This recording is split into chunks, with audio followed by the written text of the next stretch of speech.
Let's say you as an audience represent the world's population.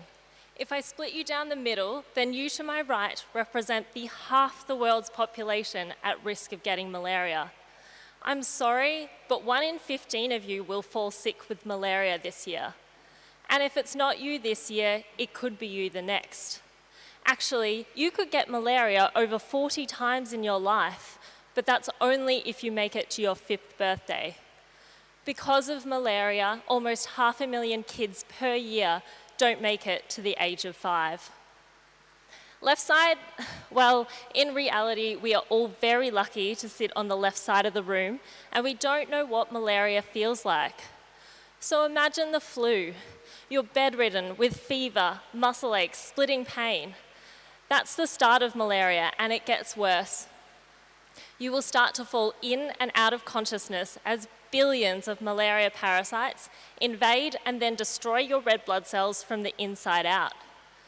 But something curious will happen on top of that.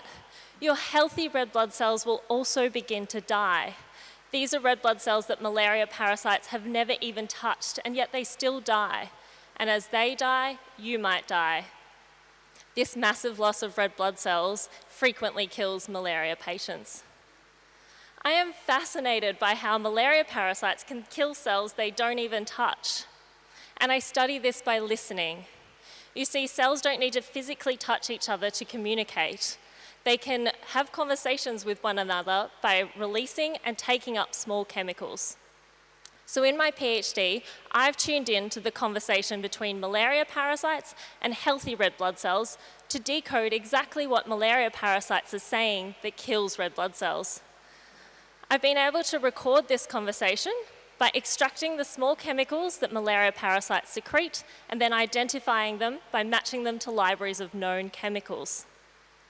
Remarkably, I've found one chemical in particular that malaria parasites love to secrete: lactic acid.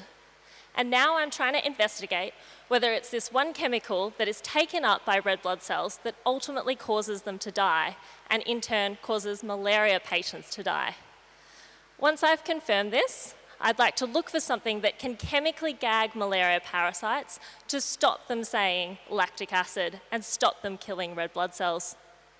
Imagine, as a malaria patient, your red blood cells stop dying, you regain consciousness, you survive. You, your sister, your brother make it to their 5th birthday. Thank you.